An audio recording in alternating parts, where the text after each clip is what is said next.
Hello, everyone. So I just wanted to take a minute and I just want to thank everyone. It's 6 o'clock now, at least I believe it is.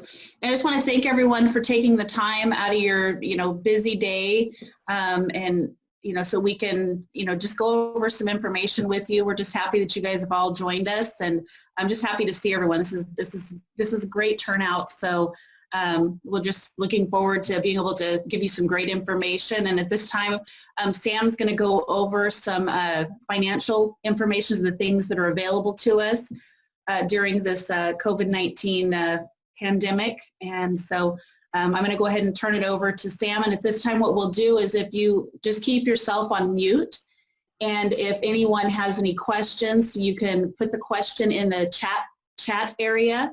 And also we'll field questions towards the end of this meeting so that we can get through the content. And then at the end, if anyone has any questions, we'll be able to go over them at that time. And just keep yourself on mute. And then I'm going to go ahead and turn it over to Sam. Great, thanks. Quick intro for anybody who doesn't know who I am. My name is Sam Gross. Been an advisor at the Small Business Development Center for over 7 years. I own Loggers Tap House, and a lot of the stuff that we're going over today is stuff that I've personally had to do for my own businesses, and so I can share quite a bit of that with you. And now I'm going to try to do share my screen. We'll see if that works. It'll be my first time ever doing this.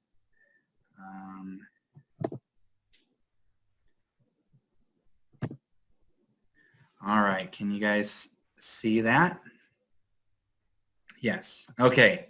So welcome to Surviving and Thriving. This is session 1, utilizing the stimulus package. Some information that's really important. There's 2 basic programs that we're all going to be able to benefit from, or most of us are going to be able to benefit from. There's the Paycheck Protection Program and the Economic Impact Disaster Loan, or EIDL loan. They break down in this, we've got this matrix right here to show you the top level information, and we'll go into detail on them. But purpose of the PPP, Paycheck Protection Loan, is to get you money for an 8-week period to help you pay for payroll. The purpose of this disaster loan, 2 parts. There's a grant, it's an advance on the loan, and then there's the actual loan itself.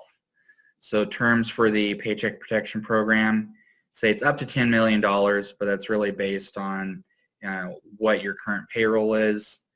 And then for the EIDL loan, it's up to $2 million, although I did see an article in the news yesterday said that it's capped at $15,000 now.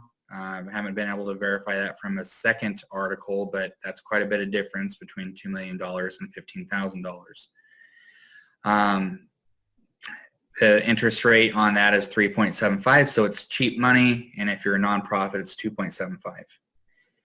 The PPP is forgivable, so is the advance for the EIDL loan of up to $10,000. But the actual loan in the EIDL loan is not forgivable. Maturity date on PPP is 2 years and up to 30 years for the EIDL loan. And then first payments aren't due for 6 months and 1 year respectively. So let's take a look at PPP first. So Paycheck Protection Program, like we said before, it's 100% guaranteed. Or it's forgivable, it's 100% guaranteed by the SBA, which means we are going through the SBA to get this. We are not going through a bank, we're going directly through them. It became available starting April 3rd. Let's skip to the next one. What do we need to know about it? So the money allocated for this is $349 billion, which sounds like a lot of money. But on day 1, Friday before last, Bank of America had processed $22 billion of that. And so there is some concern that we'll run out of money before everybody can file, and hopefully the government will add more in the next stimulus package. So how do you know? Let's see. How do you calculate it? So they want to see your average monthly payroll for 2019. If you're the type of organization that does payroll with a 941 form quarterly, that's the one that you'll use. You'll add up all of your 941 payroll for the year, including your own pay. You'll divide it by 12. That gives your average monthly payroll. And then you multiply that number by 2.5, and you're going to get a check for that. The caveat on that is if you have any employees or you pay yourself more than $100,000, you have to cap that off at $100,000. So let's say you had annual payroll for the year of $500,000 and somebody got paid $125,000 for that year. You're going to subtract $25,000 from that, and then do the divide by 12 and multiply by 2.5. And if you haven't done this process yet and you're going to need any help with it, I can help you along the way. I've helped out quite a few people walk through the application to be able to get it done.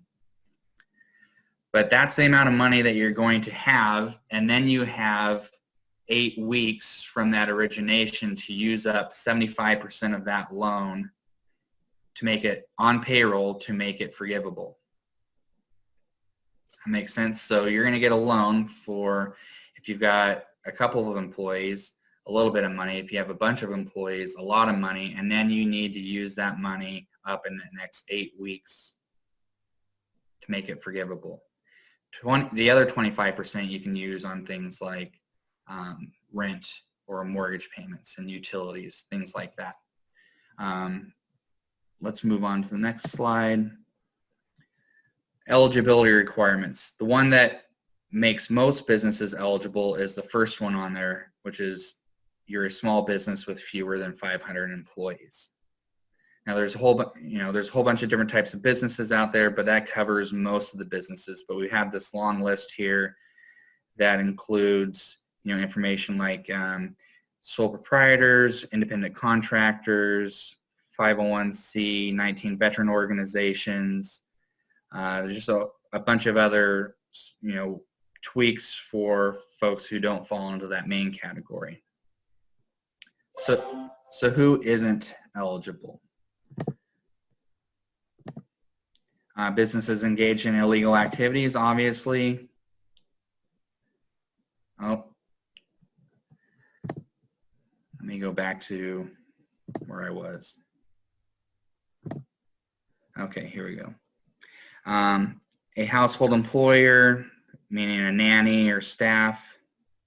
If you've defaulted on any federal loans in the last 7 years, those things are things that are going to prevent you from being able to apply. So what can you use the funds on? So they list several things: payroll costs, costs related to health care, employee salaries, commissions, other similar compensation. Does include tips, reported tips. So for me, for example, for the restaurant, we've reported credit card tips, but didn't necessarily report the cash tips, and so I won't be able to add those into the calculation. So make sure that you're taking that into consideration if you have tipped employees. Payments of interest on short-term and long-term debt can be used as long as the debt was incurred before February 15th. Rents before February 15th, or rents on lease agreements that were in place before February 15th. Utility and telephone, and then refinancing the idle loan if you got it before April 3rd. I doubt that that's anyone.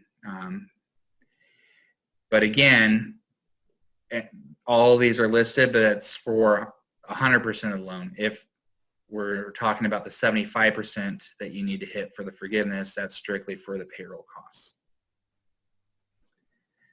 Let's see, determining payroll. The sum of payments of any compensation with respect to the employees. That is a salary, wage, commission, other compensation, tips, vacation, parental, family, medical, sick leave allowances, retirement benefits, and payment of state and locally assessed compensation for employees.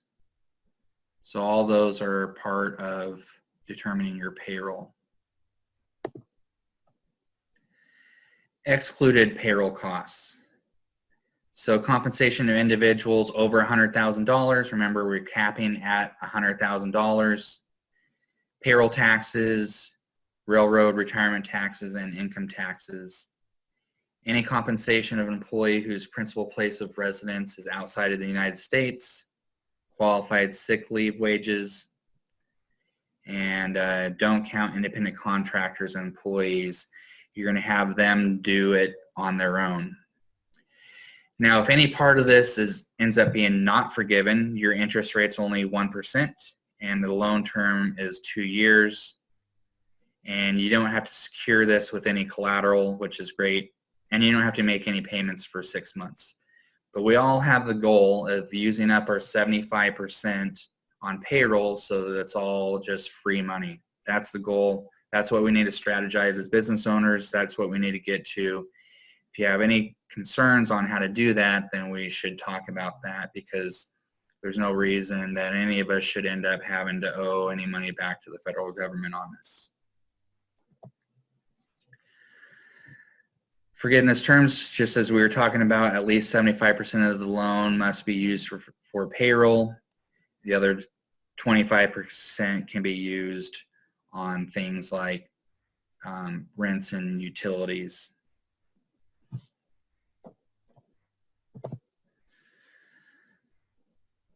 There's no personal guarantee on this.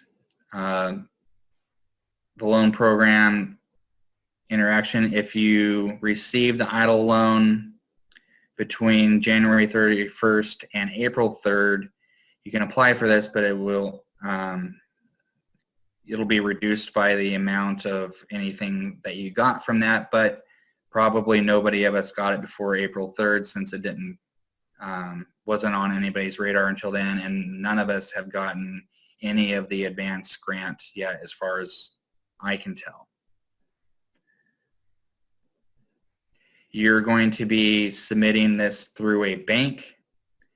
The disaster loan is through the SBA directly. This is through a bank that processes SBA 7A loans, or has in the interim put up their hand and volunteered to process these.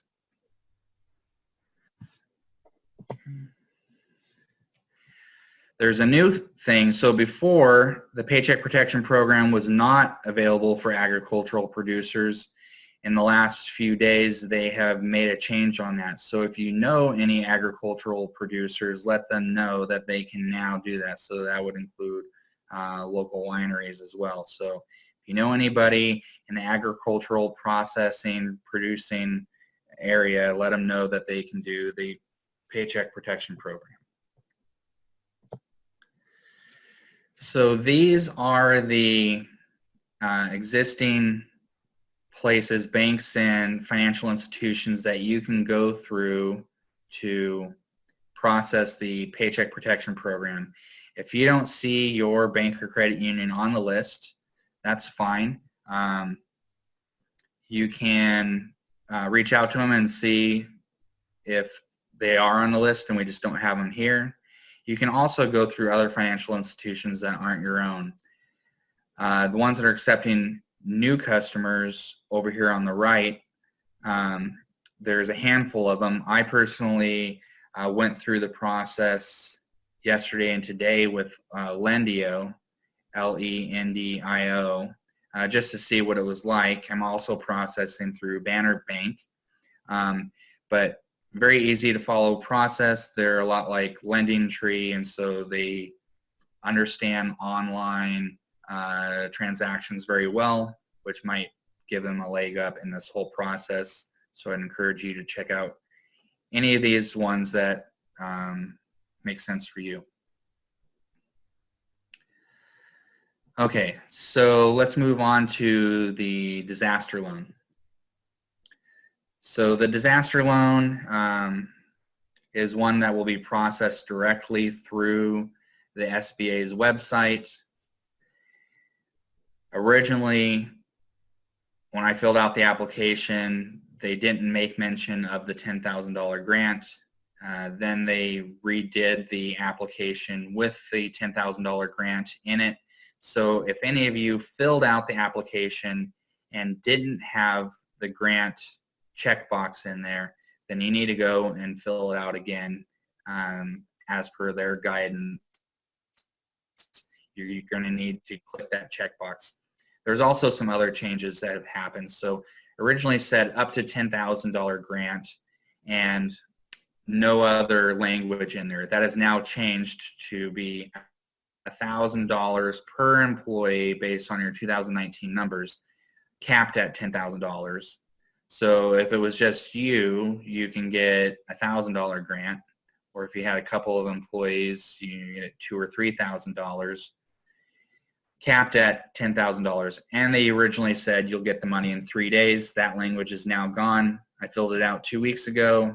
I haven't seen anything yet. I don't think anybody else has seen anything yet. But that's how that works. And it's a two-step process. So the first step is they're trying to get you that grant money soon. The second part is the actual loan. And originally I said it was worth up to $2 million. They're still saying that in their paperwork. However, I mentioned the article that said that it's capped at $15,000 now. So I'm not sure which part is true. Guess we'll find that out as we go through this. But as you fill out the form, first it says it's going to take 2.5 hours to do. And if you have the information, it only takes 20 minutes, which is great. But they don't ask you how much money you want, which is weird. So what that means is they're going to reach out to you at some point in the future and say, hey, we got you that grant. Do you still want the disaster loan? If you do, follow this process. And whether you still want it or you don't want it or you do want it and you get declined, whatever you got in the grant is still yours to keep. So that's free money. Eligibility requirements. You got to be a small business, sole proprietor, independent contractor, self-employed, cooperatives, ESOPs, tribal small businesses, private non-profit organizations, small agricultural cooperatives, owners of rental properties, small businesses engaged in aquaculture, nurseries, just pretty much a whole lot of different organizations. This is a blanket stimulus to try to capture as many types of businesses as possible. But you can read through the fine print if you don't feel like you fall under one of those categories. Who's not eligible? Owners of unimproved real estate, agricultural enterprises. So we mentioned that for PPP, you can get it if you are an agricultural company, but you are ineligible for the disaster loan and grant if you are an agricultural enterprise.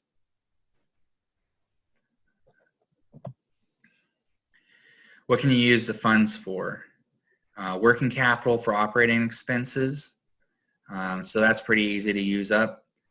That includes fixed debts, payroll, mortgage, rent, lease payments, payments on short-term debt, accounts payable and bills, but not for business expansion. Interest rates, 3.75% for businesses, 2.75% for nonprofits. Can be amortized over 30 years. That means up to 30 years. It's case by case, but if you had that at 3.75%, you'd probably have a super low payment. This is very low cost money. So if you ever needed to borrow money, now would be the time to do that. Collateral requirements. You don't have to put any collateral down unless you exceed $25,000. and you can defer payments up to a year on this.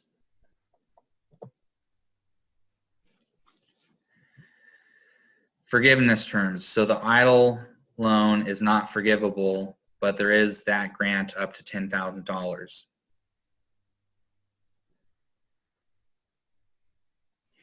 And no personal guarantee is required unless your loan exceeds $200,000.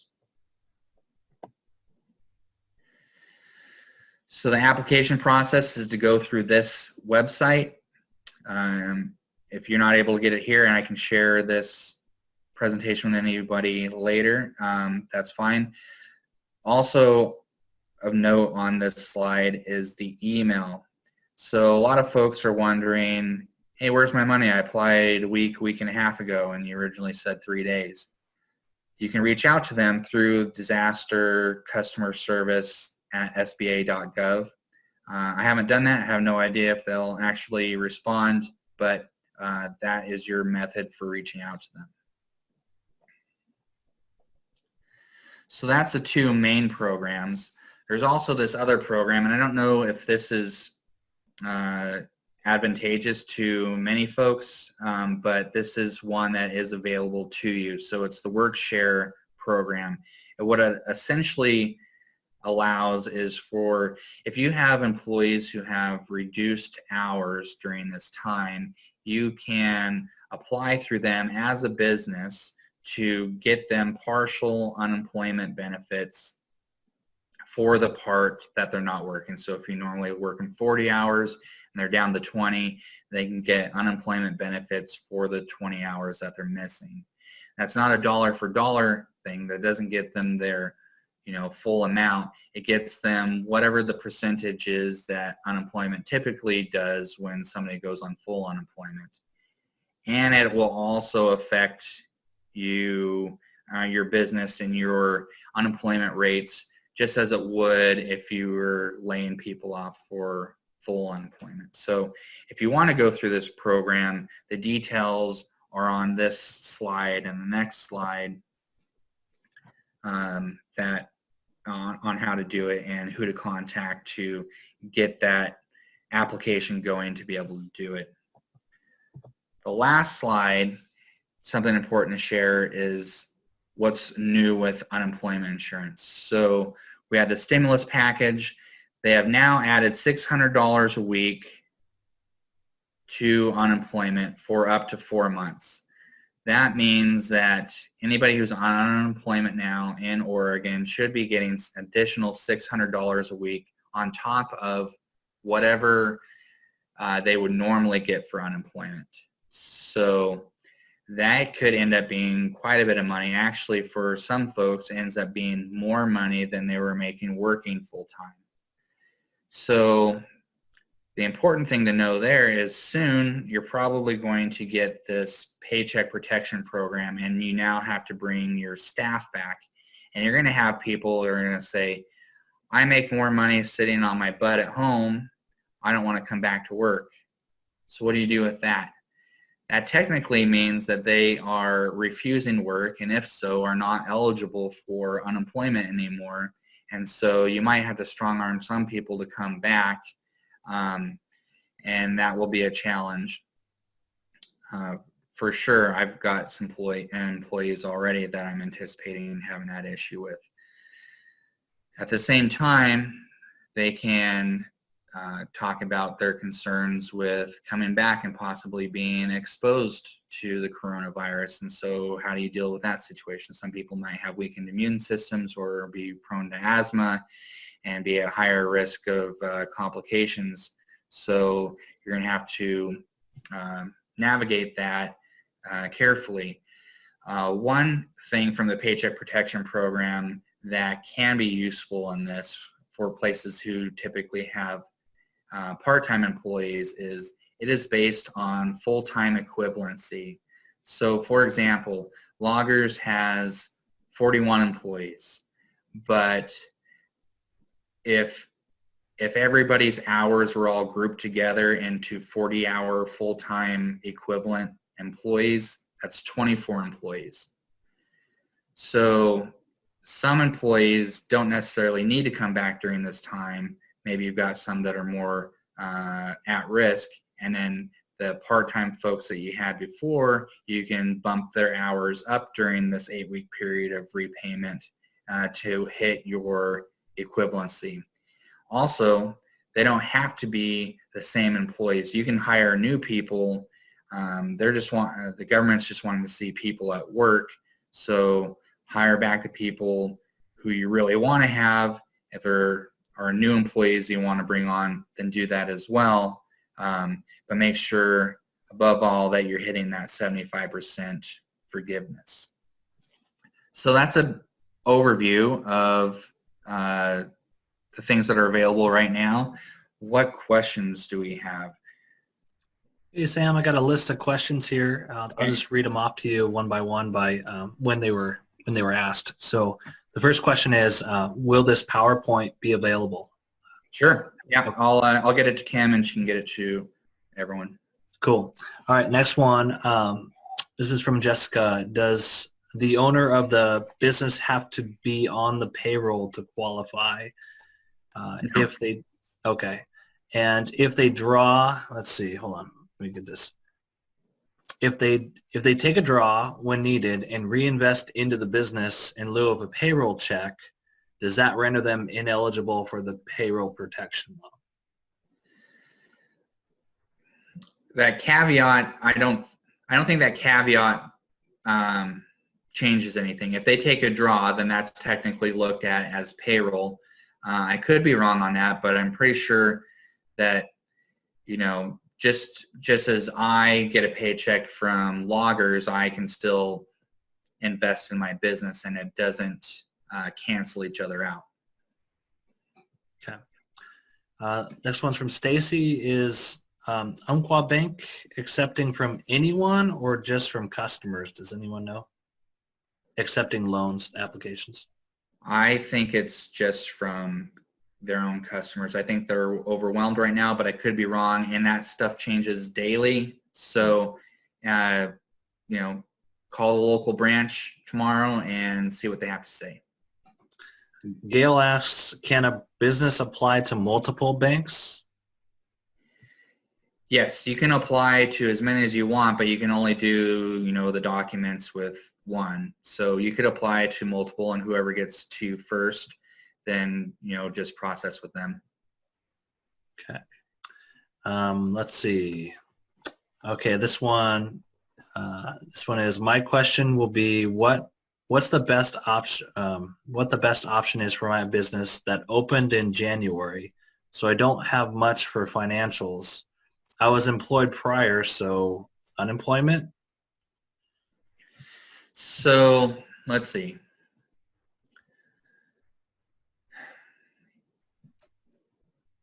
If you don't have a bunch of employees right now, then probably unemployment is better because you're getting that extra $600 a week, and that's up to 4 months for the unemployment versus Paycheck Protection program.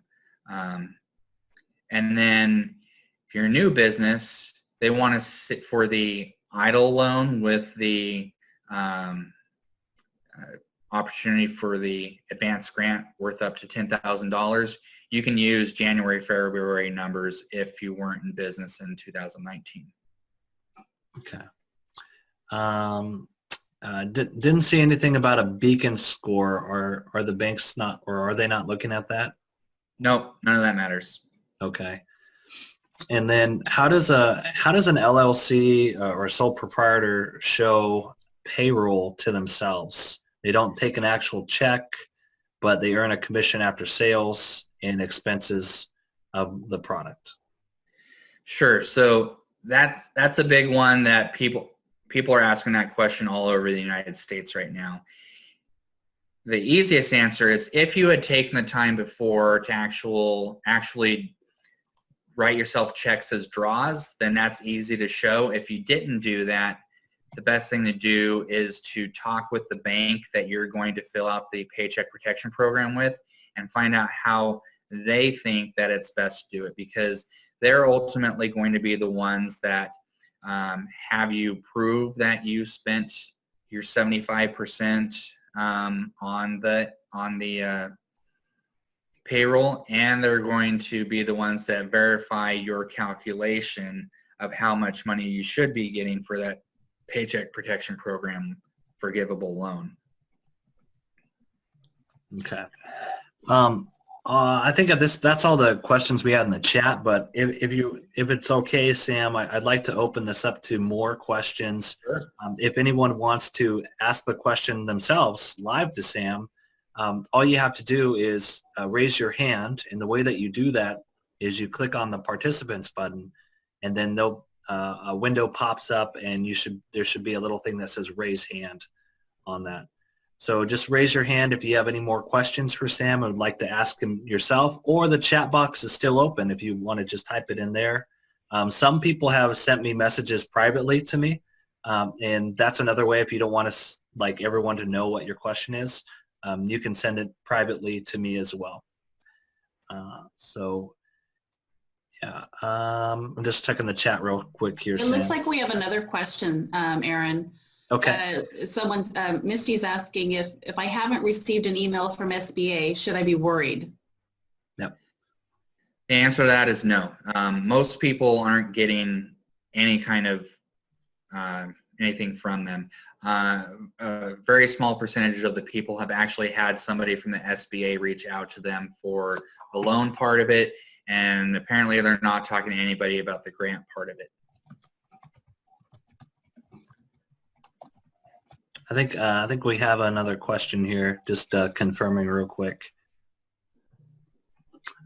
Jessica, would you like to talk to Sam and ask your question? I was just letting you know that there's not a raise hand function showing on the screen to be able to raise your hand and ask a question. You're not seeing it? Okay. So I think it's strictly chat. I think it's there, but yeah, just go ahead. You have a question for Sam? Go ahead. Oh, no, I just wanted to let you know in case maybe I wasn't the only one not seeing the raise hand function. Okay, well, thank you, Jessica. Appreciate that. Sam, there's another question. So if a business owner they have their own business, yet they don't actually give themselves a payroll, and what they have left over at the end of the month is actually the money that they receive, how do they go about applying for that loan at that point? So that's the group of folks that should reach out specifically to the bank that they are wanting to process the PPP with, and ask them their preferred way of showing that. Okay. It might come down to having to, put together financial form for the last. Maybe it'll show off their taxes, perhaps? If they've done them, yeah. Okay. But a lot of folks haven't yet. Okay.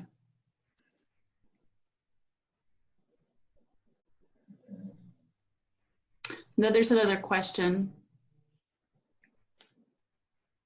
With consideration to the payroll calculations, do salaries paid to a temp agency for staff services considered? Are they considered?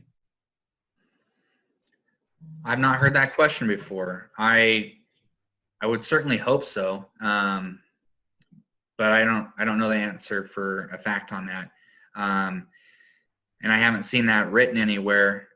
I would reach out to the financial institution that you're planning on processing with just to get clarification. And if you don't like their answer, go to a different financial institution and ask them again.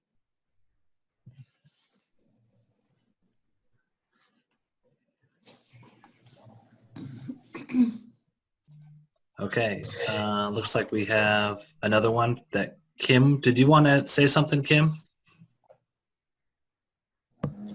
I had just posted a way somebody could check their EIDL loan status, because I do get this question a lot, and the best information I have is for people to contact Disaster Customer Service at SBA and ask for a status check.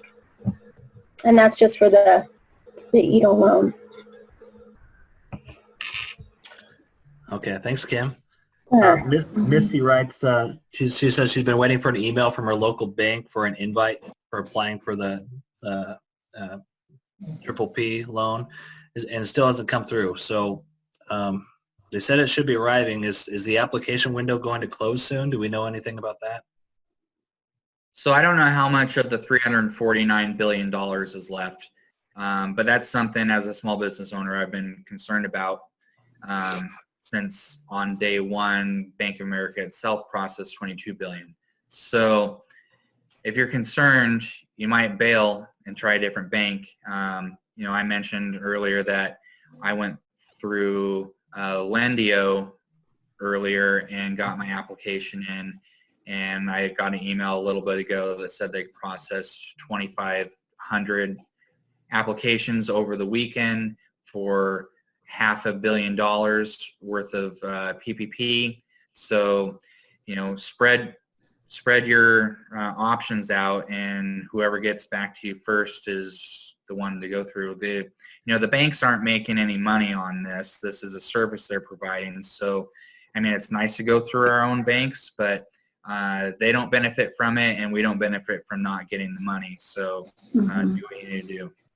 Something I was speaking with Matt at Banner Bank, and he was stating that what they've been told is that if the money runs out, then the president has said that there would be more money that would be kind of furloughed or earmarked for these loans.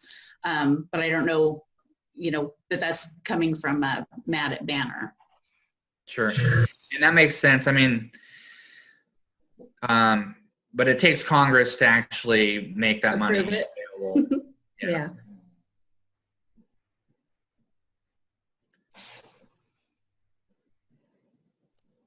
Okay. Any more questions for Sam? Diane had put on here, she wanted to let everyone know it would be great if everyone communicates to either Diane from the people that are a part of the SBM so that we can answer any questions that may come in later so that we can properly put those in for our center notes. So if everyone that's part of the SBM can do that, that would be great.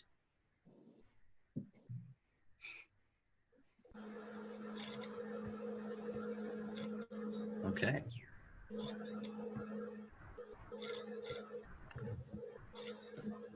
Okay, last call for questions. Any more I have questions? a question for Sam, and he might have touched on it. It's Kim. I was wondering, I know we're hearing about the loan, the PPP approvals. Do we know of anybody that's been actually has received the note yet, has got the money? So I spoke with two folks 2 days ago, one who was going through Oregon Pacific and one who was going through Umpqua, and they both told me that they were approved and that the next day they were doing their documents and were expecting the money within 48 hours. I have not confirmed whether they actually got the money or not. It would be nice to hear some of that information. And part of something else that when I was discussing with Matt, he was stating that the PPP portion of these loans, it's going to probably take about 2 weeks to kind of get processed before anyone actually starts seeing any funding on them. Sure. And that's probably standing true with most of the banks that are out there. So just a couple more things in the chat. So congrats to Misty's boyfriend who received an email an hour ago that SBA approved the PPP. So hooray. That's awesome. That's good. And then a question from Melinda. Can you apply for the PPP even if you don't have employees? Yes, your own pay counts.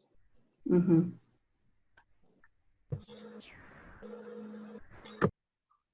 So I do have another question regarding that. So is it based off the yearly, let's say an employer or an individual has about $80,000 worth of salary that he's paid himself through the year.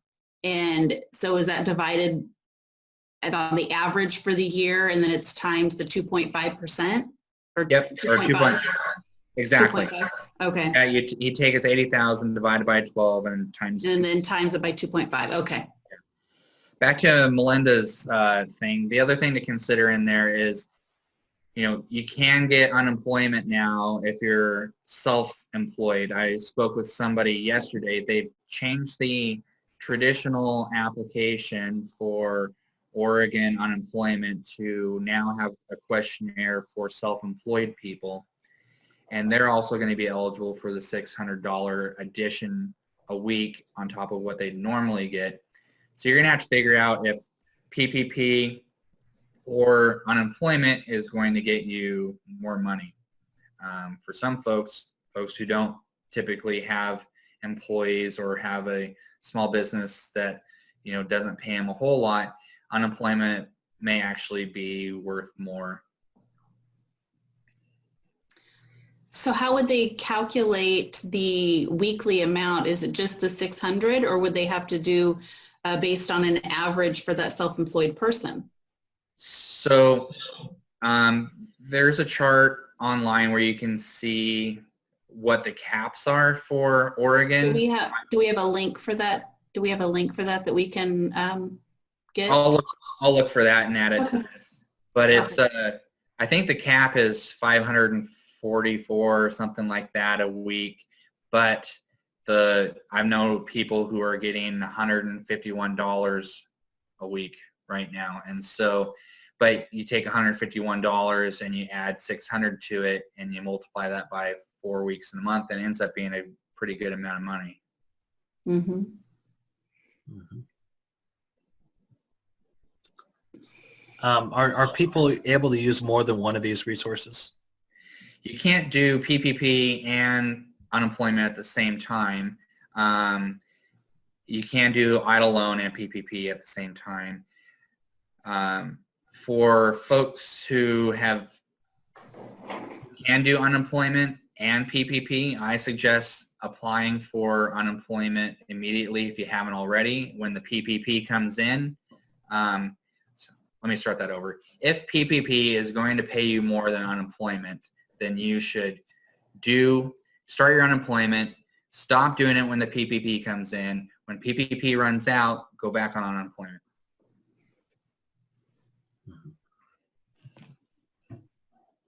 Okay. Any other questions? Again, you can enter them into the chat roll, and you can do them either for everyone to see, or you can send them to me privately at UCC SBDC. There is a little button next to the to text in the chat window where you can actually select the individual person you want to send a private message to. So if you've never used that before, you can take a look at that. You're a great facilitator. Oh, thanks, Sam. Great presenter. Appreciate all your knowledge on this. Yes. Yeah. Okay. Here's one for Misty. Is PPP also available for utilities and such, correct? The 25%, so 75% must be used on payroll. The 25% that's left over can be used on utilities and rent, mortgage type of things.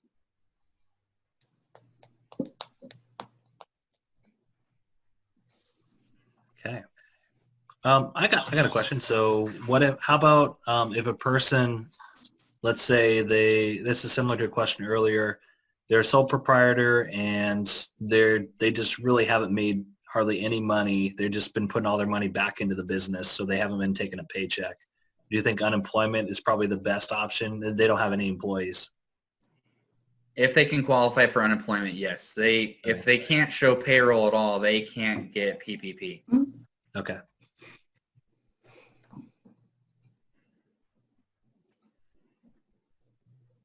All right. Any other questions? Sam, how many businesses would you say business owners you talked to in the last couple of weeks, helping them through this? I think my grandma was one of them. I don't know, 80 maybe. Wow, that's amazing. Wow. Here's one, Georgie. How will they check that a business has used the 75% on payroll and not utilities? The financial institution that you're processing with is going to get back with you after the 8-week period, sometime probably in June, to have you prove that. So, you're going to have paychecks to those employees and they're going to do the calculations. They're going to figure out if you hit the 75%, if you didn't, what's the difference, because that part will convert to an actual loan where you owe that 1%. Still don't have to make any payments for 6 months, but is all needs to be paid back within a 2-year period. Okay. And this might have been related to that, was any special documentation to show what the PPP was used for? Yeah, just I mean, you don't have to, I don't think you have to concern yourself with the 25%, although it does say it should be used for things like rent and utilities. So that's pretty easy to show that, you know, I pay this much a month in rent, and so I used it for that. But the main one is, you know, however you normally do payroll for your employees and yourself, just make sure that you've got that stuff tracked, and make sure you do, as you get approved, you know that you're going to be getting the money soon. And so have a good plan for the next 8 weeks of how you're going to spend that money so that at the end you hit that 75%. Remember, we all are still responsible for the payroll taxes on top of that, which isn't, you know, money that we're getting. We're paying payroll, not payroll and payroll taxes. So don't go overboard. Try to get as close to that 75% as possible so you're not paying an excessive amount of payroll taxes on top of it. Awesome. And thank you, Kim, for that CARES one-pager she just shared in the chat. So be sure to check that out as well.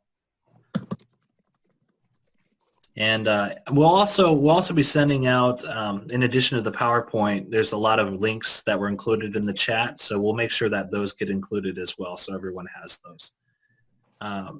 Okay. Does it specify the PPP what the grant portion can be used for? I'm assuming that's the PPP, right? So the grants for the EIDL loan. Oh, okay. Does it specify what they can use that for? Yes, and it says some of it up above if I can get back to it.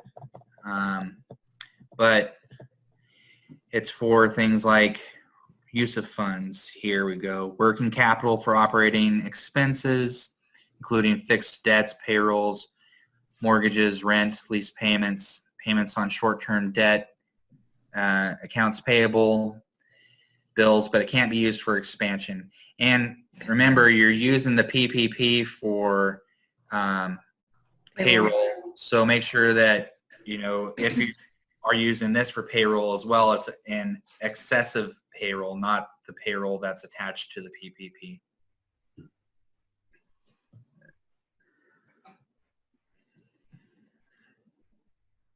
Okay. Would advertising be considered expansion, business expansion? I don't think so. Okay.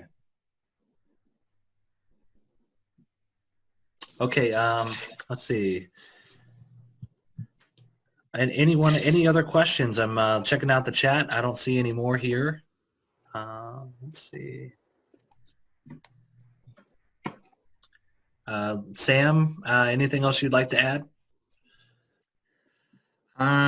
Let's see. So if you haven't done these applications yet, you need, for the disaster loan, 2 pieces of information. You need your sales from February 1st of last year through January 31st of this year, and you need your cost of goods sold for the same time period. Now, cost of goods sold may be foreign to some folks. Think in a restaurant, it's your ingredients. You know, a consultant may have no cost of goods sold. It is not all of your operating expenses added together. So it is the ingredients to sell the thing that you sell to people. And it's okay to put 0 in there if you don't have it. So you fill that out, you check the box that says, yes, I want a grant, you put in your bank account information, you fill out some yes or no questions, and you're done. It's really pretty quick. And then the Paycheck Protection Program, that is, you know, that's your payroll for 2019, unless you're a new business, and then it's January and February. And that one, again, you're going to follow the process that your bank has. Okay. Kim, you fielded a lot of questions about just all of this. Anything you'd like to add? There have been a lot of questions, and I'm so appreciative that everyone has been patient because so many of us are all going through the same thing. The staff is seeing this change daily, so we felt it was important to have this to kind of address some of those most common questions, but the questions are always changing. And I know today the conversation has turned to contractors. You think of the industry, the beauty industry is definitely being impacted differently than a lot of other industries. And those are coming up at more and more because of the unemployment question, especially after last week's announcement for the meetings being continued. So I just think that we should have one of these a week because there's so much information flowing around and really cut through a lot of the rumors, and not even rumors, just the information share that's happening organically, but maybe not as up to date as it could be. So that's really all I have to add. If you have friends or family being impacted or haven't filled out any paperwork or forms yet, but they think they might need to or might start considering it, please ask them to call and we can set them up, usually with the same day appointment, because we understand that this is definitely the time to be reachable, and our advising staff is really good at being able to call you back usually the same day.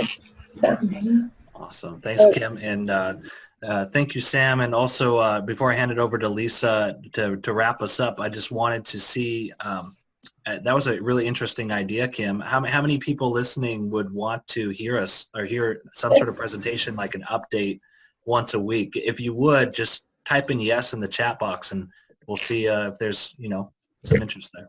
All right, Lisa, take it away. Okay, great. Sam, you did an excellent job at recapping all of this material, because we know that it changes every day, and the questions kind of remain the same, but it's the answers that are ever evolving. So thank you for trying to keep everyone up to date on all this important information right now. Also, just want to let everyone know that tomorrow, same time, same bat channel, we have some other things that are going to be going on for online visibility and engagement with Aaron, and he's going to be presenting that tomorrow evening. So if you have not registered for that class, please do so that we'll have an opportunity to meet with you and find ways to make sure that you remain visible during this time. So if there aren't any other questions, I guess we can sign off now until next time. But again, I want to thank you. For those of you who don't know me, I'm actually the new director for the SBDC for the Umpqua division. And it's a pleasure to get to meet each and every one of you. So thank you for joining us, and we really appreciate it. So at this time, we'll go ahead and sign off. Thank you. thanks, everybody. Good night. Thank you.